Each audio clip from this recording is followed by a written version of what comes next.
Здравейте! Стигате ли? Да! Добър вечер.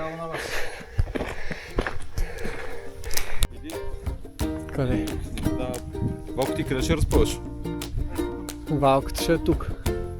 Ние, в принцип, тук можем и двете разпънем. Добре. Да, да.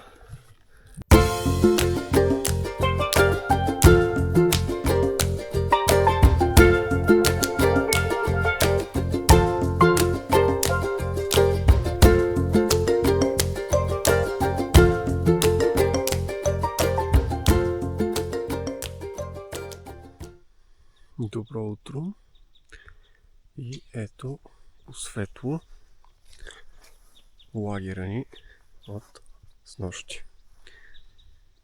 Много удобно място за спане. Кажем след... Да кажем след... Продължа да я произведат. Примерно след 5 години. Или просто ще остане.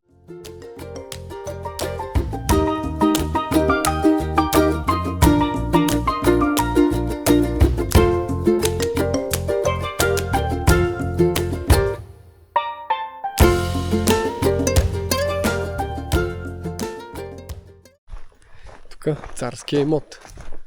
Ловна резиденция е това. А? Не, отдолу. Не, как ще минеш през него? Тук няма шанс да минеш през него. Чуваш 4 изстрела и... Ето, вижте, внимание, змии и мечки. За първи път, между другото, виждам табела за змии. Да, и аз.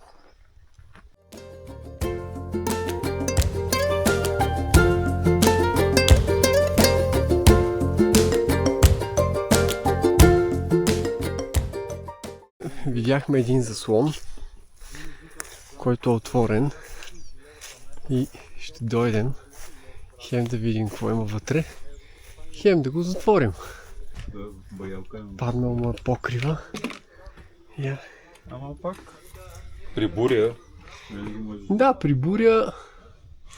Иначе е било доста хубаво заслонче.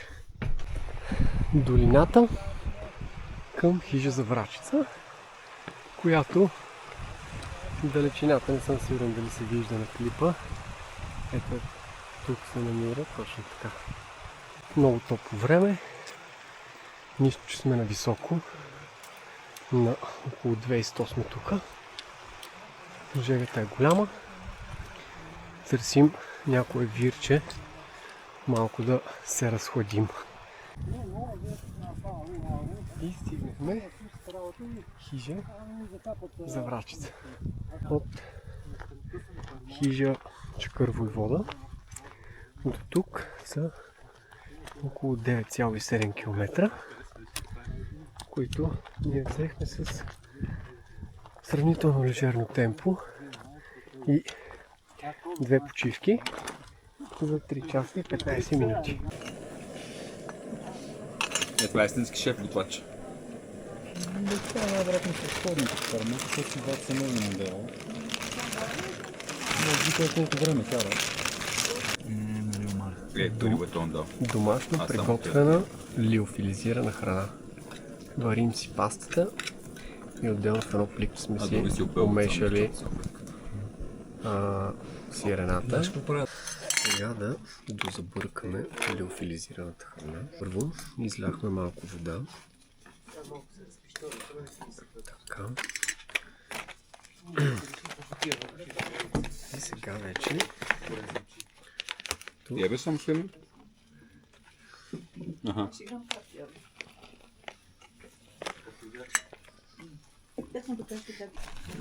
Ферма, който купи. Да, това са малко. Скалето може много време да държи. Предварително е сушена. Да, тя е сушена. И космонавти също, военните. Че очаква ли си? Да. Владиш е добре. Я да опитаме сега какво сме направили. Не да може някой Нищо не да разбрах за това. спесилира. 5 истории започна. Сега. Един път паста. Да, но е... Катерим след хижа за врачица, където хапнахме, пихме по една бира и ни налегна мързела. Леко се е задънило прогноза го даваха след 4 да вали.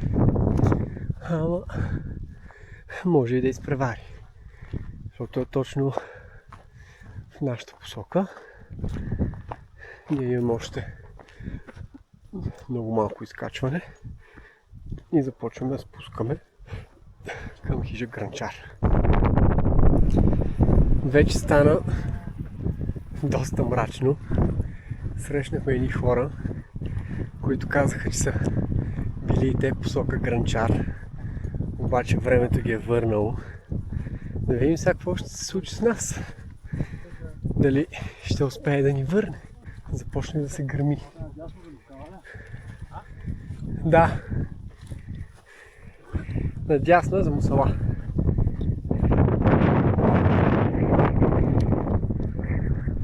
Не знам дали се вижда на клипа в далечината завесата, която е от дъжда. Но определено там вали доста, от време на време се изсветка. А тук в далечината се вижда в ниското пътеката, по която даже има и хора. Пътеката към хижа Грънчар.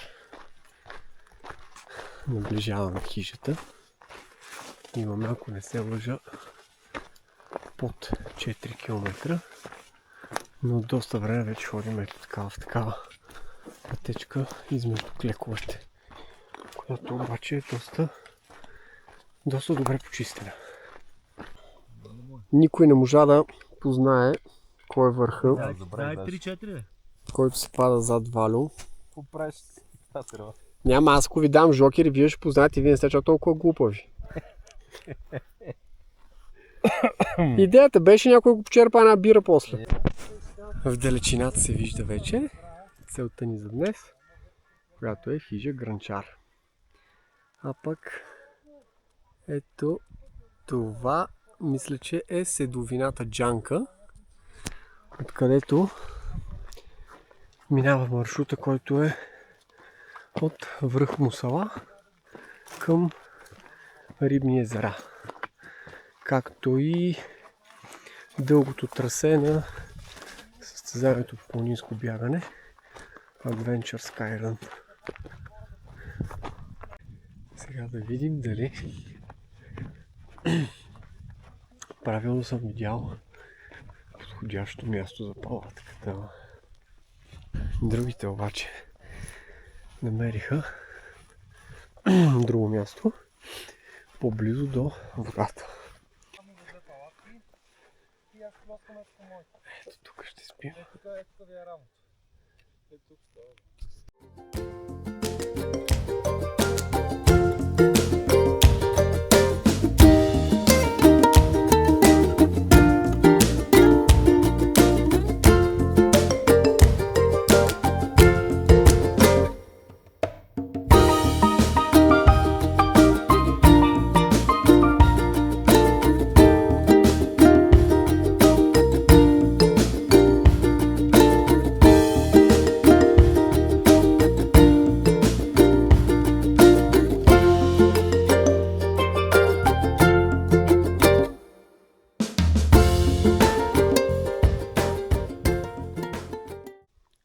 Хижа Грънчар с езерото Грънчар.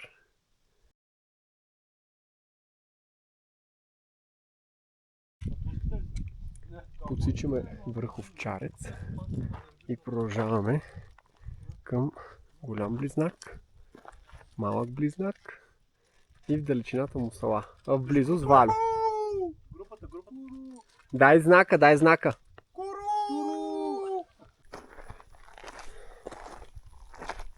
Това са горно, което е пресъхнало, и в далечината се вижда долно Маричино езеро.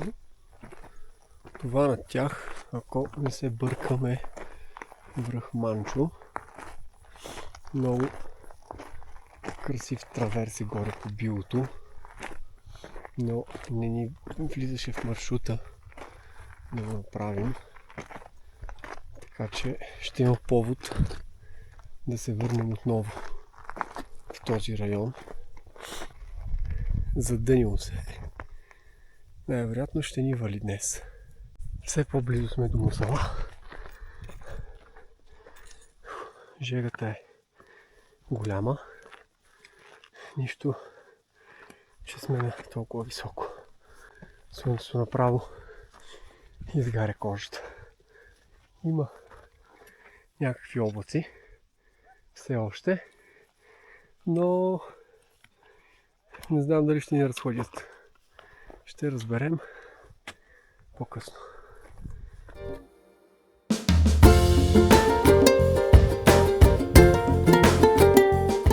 Мусала си е навалица голяма, както всеки път.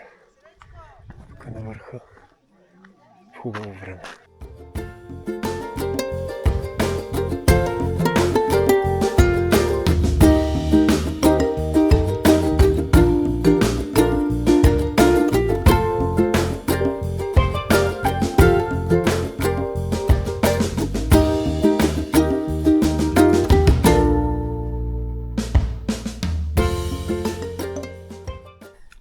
Хайде, Дени, давай! Ти си! Дени, внимавай да не паднеш. Нашия уикенд е към своя край.